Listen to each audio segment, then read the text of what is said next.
Sapete che sono sempre sincero con voi e ancora una volta oggi in gara Ferrari non ha capito la strategia da attuare. C'era un punto chiave fondamentale che ha cambiato completamente le gomme da utilizzare in gara, ovvero che nella giornata di oggi, domenica, c'erano 20 gradi in meno rispetto al venerdì. Le temperature erano molto più fredde a Silverstone e Ferrari ha sbagliato completamente la strategia con entrambi i piloti, ma soprattutto con Leclerc, fermandolo qualche giro prima montandogli la gomma hard, gomma che oggi effettivamente in gara non andava molto bene, e il problema più grande in quel momento è aver anticipato il pit stop quando le gomme medie davano buoni risultati in pista. Si poteva tenere un ritmo costante, ma una cosa che mi amareggia ancora di più è vedere una Ferrari che non aveva il passo. Diciamocelo chiaramente, Norris ha fatto una partenza a fionda, è riuscito subito a prendersi la prima posizione e poi McLaren se l'è giocata con Red Bull. La safety car ha anche rimescolato un po' le carte, soprattutto per Mercedes, che ha potuto mettere Hamilton in lotta per il podio, addirittura quasi per il secondo posto. Ma Ferrari, nonostante tutti questi jolly che sono giocati durante la gara,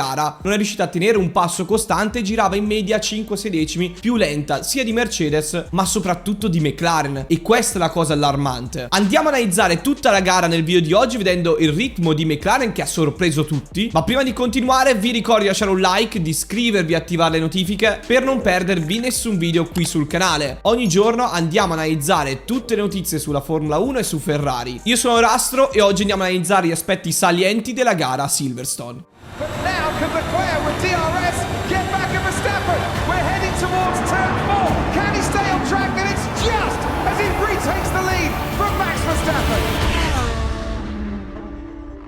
Partiamo col dire che nella gara di oggi, al di là di tutto, di strategie, di errori eccetera, Ferrari era comunque quarta forza sul ritmo. Prima su tutti ancora una volta c'era Red Bull, che però non ha dominato così tanto. Sinceramente in una pista come Silverstone me l'aspettavo più forte. Verstappen si è lamentato spesso sia del bilanciamento e anche del vento, ma nonostante ciò comunque la Red Bull rimane superiore agli altri team. Seconda forza abbiamo visto una McLaren straordinaria, dove in partenza addirittura Norris si è preso la prima posizione, un grande stacco dalla parte più sporca della pista, riuscendo a passare Verstappen. Una McLaren che andava molto forte nel secondo settore nella parte guidata, accusava ancora un po' di drag, soprattutto in zona di RS. Verstappen però nei confronti di Norris e Piastri non è scappato via così in fretta, come abbiamo visto invece nelle scorse gare nei confronti di Mercedes o Ferrari. Dobbiamo sottolineare anche il fatto che il punto di forza di Red Bull è quando le temperature sono più alte. Dobbiamo anche sottolineare che i punti di forza di Red Bull si vedono quando le temperature sono più alte, c'è un degrado maggiore delle gomme e Red Bull allora riesce a gestire meglio anche gli pneumatici. In questo caso in una pista più fredda, quella di Silverstone di oggi, con pochi punti trazione dove conta sì il carico, dove Red Bull è forte ma dove devi gestire di meno, anche Red Bull è stata forte ma ha fatto meno a differenza rispetto ad altre gare. E McLaren sembra invece aver preso il posto di Aston Martin, una vettura che si mette lì a impensierire la Red Bull come seconda forza, tenendo un ritmo in media 5-6 decimi più veloci rispetto a Mercedes. Secondo me hanno gestito la strategia anche in maniera più conservativa, facendo il pit stop con la safety car e mettendo la gomma hard. Nonostante ciò loro hanno messo la gomma hard e riuscivano a rendere in pista e andare anche molto forte di performance. Questo vuol dire che è vero che Ferrari ha sbagliato la strategia stando su una scelta più conservativa con Leclerc, fermandosi prima, montando la gomma hard. Con Sainz si sono fermati circa 10 giri dopo e hanno montato comunque la gomma hard prima che ci fosse la safety car per il ritiro di Magnussen. Ricordiamo che anche lì un'altra power unit Ferrari si è rotta in quel momento e questo è un segnale allarmante ancora una volta per tutti i motorizzati Ferrari. Quindi sì, la strategia è stata sbagliata con Leclerc, tant'è vero che dopo si è rifermato in regime di safety car montando una media nuova che aveva a disposizione. Poteva anche forse azzardare una soft usata, però al di là di queste valutazioni era proprio il ritmo che mancava per Ferrari, perché abbiamo visto che oggi qualsiasi gomma mettevi la differenza era minima di qualche decimo. Il ritmo gara andava da inizio gara un 33 basso fino a fine gara 31,5, 31 basso, con una differenza tra le mescole di circa 2-3 decimi. Questo perché il degrado delle gomme era minimo oggi in gara a causa delle temperature più basse. Questa chiave di lettura Ferrari non l'ha interpretata bene, pensava ci fosse una pista che consumasse di più le gomme, come abbiamo visto nel venerdì con una pista più calda, però sbagliare una chiave di lettura così semplice quando tutti gli altri team riescono a leggerla in maniera corretta è un errore molto grande di Ferrari. Dobbiamo sottolinearlo. Il nono posto di Leclerc e il decimo di Sainz Sainz è qualcosa di inaccettabile per Ferrari. Dopo tutti gli aggiornamenti portati, le promesse fatte, il passo gara dimostrato anche il venerdì, dopo ci ritroviamo un Sainz che rimane in pista con gomma hard dopo la safety car e si fa infilare da 3 piloti diversi nell'arco di qualche curva. Beh, qualcosa di imbarazzante. Ovvio che dicono ai piloti status 4 dopo la safety car per dirgli di spingere al massimo, ma cosa vuoi fare con una Ferrari che non ha ritmo, non è facile da guidare, è un po' sottosterzante e in più con la gomma hard nei confronti di altri piloti come Perez che aveva la gomma soft non puoi neanche giocartela. Sicuramente la safety car non ha aiutato Ferrari perché si era già fermata prima e non ha potuto sfruttarla a proprio favore, mentre per esempio Mercedes con Hamilton ne ha approfittato mettendo il pilota inglese in lotta per il podio, ma anche lì ci arriviamo dopo a parlare di Mercedes. E al contrario per Ferrari non è stata buona la safety car perché sia Alonso che Perez sono arrivati davanti e magari senza la safety car si potevano tenere dietro. Aston Martin ha dimostrato un netto step indietro anche sul passo gara e questo ci dimostra che Ferrari ha davvero sbagliato completamente questa gara perché Alonso è comunque arrivato davanti in 7ª posizione e addirittura Albon con una Williams è arrivato 8º davanti entrambi i piloti Ferrari. Forse uno dei punti più bassi di questa stagione come ritmo gara dimostrato dalla rossa. Sicuramente abbiamo visto una Ferrari che ha fatto una strategia diversa da tutti gli altri team, quindi manca un po' di elasticità mentale. Ad oggi secondo me il team che ha azzeccato di più la strategia è stata Mercedes, che è riuscita a gestire molto bene le gomme nel primo stint, soprattutto le soft con Russell, e già questo ci mostrava come queste gomme non si consumavano perché Russell ha fatto circa 30 giri con quelle soft mantenendo un ritmo costante. È vero che si può pensare che magari la V14 consuma meno le gomme e ci può stare in parte, però per esempio per Sainz potevo mettergli le soft usate al posto delle hard nuove. Gli mancavano da fare 22 giri di gara con meno carico di benzina, quindi meno consumo delle gomme, azzarda la strategia più aggressiva. E invece no, sono stati su una strategia conservativa, si sono distaccati da tutti gli altri team, fatta eccezione per McLaren che però aveva un buon ritmo oggi e quindi poteva permettersi una strategia più conservativa, mentre Ferrari non avendo il ritmo in gara doveva provare a azzardare una strategia più aggressiva. E questa McLaren mi ha ricordato molto la F175 nel comportamento prima della TD39, una McLaren che riesce a generare tanto carico aerodinamico, paga un po' di drag sul rettilineo, in questo caso nulla di eccessivo, comunque gestibile in gara. Se vogliamo Mercedes è la migliore nella gestione delle gomme, però attualmente sul ritmo gara McLaren era superiore anche a Mercedes e questo è stato qualcosa di impressionante, come ha confermato lo stesso Andrea Stella, team principal di McLaren, ha stupito pure noi stessi parlando di McLaren. Per Mercedes secondo me era fattibile anche arrivare secondi alla fine. Hamilton ha fatto una bella partenza, poi è sbagliato facendo quel lungo in curva 3. C'è anche da dire che dopo ha recuperato bene le posizioni, tenendo anche un ottimo ritmo a fine stint, essendo il più veloce in pista. È stato aiutato tanto dalla safety car che gli ha permesso di fermarsi e mettere la soft. Il problema è che dopo la ripartenza safety car ha avuto tante occasioni per prendere la posizione su Norris e non è riuscito neanche a sfruttarne una per passare. L'MVP rimane Norris per come ha gestito tutta la gara. Al di là di questo abbiamo visto una McLaren seconda forza e una Mercedes che comunque è lì come terza forza, in linea con McLaren sui tempi, soprattutto più costante. E queste gomme più resistenti di Pirelli hanno permesso a Mercedes, che gestisce meglio le gomme, di utilizzare addirittura le soft in gara. E qui si vede proprio la differenza in un team 8 volte campione del mondo come Mercedes, che riesce a essere più elastica dal punto di vista mentale sulla strategia e sbaglia pochissime volte. Al contrario Ferrari diventa più macchinosa e non riesce a capire bene le condizioni della pista e qual è quindi la strategia migliore. E Vasseur ha confermato poi post gara che sono andati volutamente più lenti per cercare di gestire una gara con alto degrado, e questa dichiarazione mette Ferrari però in cattiva luce perché mostra che non sono riusciti a leggere bene le simulazioni, sono rimasti ai parametri del venerdì con una pista più calda e quindi potevano anche andare più forte ma non l'hanno mostrato in pista. Cioè raga, di cosa stiamo parlando? Da un top team non mi aspetto un comportamento del genere. La cosa ancora più assurda se vogliamo è come Leclerc, che aveva suggerito al team di estendere il primo stint siccome non c'era degrado, come abbiamo visto anche Norris che più volte chiedevano come sono le gomme, no ma sto tenendo un ritmo costante, vanno bene, lasciatemi in pista. E Ferrari invece ha imposto al monegasco di fermarsi prima e quindi l'errore è totalmente del muretto, non del pilota che invece aveva letto bene la gara. Hamilton quindi conquista il suo 14° podio a Silverstone, che avevo pronosticato nella giornata di ieri perché mi aspettavo una Mercedes competitiva sul passo gara. Ferrari mi ha deluso completamente e McLaren invece mi ha sorpreso in positivo. Abbiamo avuto delle conferme che si sono dimostrate non solo sulla prestazione sul giro singolo ma anche nell'arco di una gara intera, come abbiamo visto anche in Austria, e questo è un segnale positivo anche per le prossime gare. Ritroviamo quindi una McLaren in lotta insieme a Mercedes, speriamo anche Ferrari in futuro, e una Aston Martin che ci ha un po' amareggiato in queste ultime ultime gare. Perez da 15esimo è arrivato sesto, sfruttando anche la safety car a proprio favore, e Ferrari è stata penalizzata nella seconda parte di gara anche perché si è ritrovata dietro a un trenino di macchine, tutte con il DRS e lo stesso ritmo, e allora lì è impossibile passare. Una strategia consigliata è quello di estendere tutti gli stinti il più possibile nella pista inglese, come abbiamo visto fare sia da McLaren che da Mercedes. Detto questo, voglio fare anche i miei complimenti più sinceri sicuramente ad Albon, che porta a casa un ottavo posto importante per Williams, che si è confermata molto forte anche sul ritmo gara. Un ultimo punto che voglio trattare è un po' l'aggressività dei sorpassi. È vero che bisogna dare penalità quando uno è troppo aggressivo e magari butta fuori un altro, però vedo meno corpo a corpo aggressivi in queste gare. Ci si sofferma troppo sui track limits e troppo poco sulla bagarre in pista. Ormai i piloti sembra che si spostino per non andare a surriscaldare le gomme, evitare bagarre troppo al limite per non far recuperare quelli dietro, e una volta questo comportamento c'era ma in maniera minore, solamente per alcune bagarre. Per esempio Norris, quando ha visto Verstappen, si è praticamente spostato nel lasciarlo passare. Questo genere di atteggiamento in pista sicuramente è utile per il pilota, però è poco spettacolare, quindi spero che la FIA vada a penalizzare sempre meno per l'uscita dei track limits in caso di bagarre, perché altrimenti uno deve stare più attento nel star dentro la linea bianca piuttosto che finalizzare il sorpasso, e anche la gestione delle gomme deve essere minore, così uno può spingere più al limite durante l'arco della gara e non dover lasciar passare un pilota perché altrimenti dopo si surriscaldano troppo le gomme, eccetera eccetera. Ricordiamoci che la Formula 1 non è una gara di endurance ma è più una gara sprint, e quindi deve mantenere questo DNA portando i piloti sempre al limite in ogni singolo giro. Certo, ci deve essere una parte di gestione, ma deve essere minore rispetto a quanto spingono i piloti. Voglio fare i miei complimenti anche a Piastri, che ha tenuto un ritmo ottimo da rookie. Ancora una volta dimostra il suo talento in pista, uno dei piloti secondo me più talentuosi che abbiamo in griglia attualmente. È stato un po' penalizzato per la safety car, arrivando quarto. Peccato, perché anche lui si meritava il podio. L'MVP di giornata è Norris, ma fatemi sapere nei commenti secondo voi cosa poteva far meglio Ferrari per arrivare più avanti. Poteva fare qualcosa per migliorare la propria gara, o il ritmo era troppo lento per prendere i propri avversari davanti? Sono curioso di sapere la vostra opinione nei commenti. Qui da Rastro è tutto, ci vediamo a un prossimo video.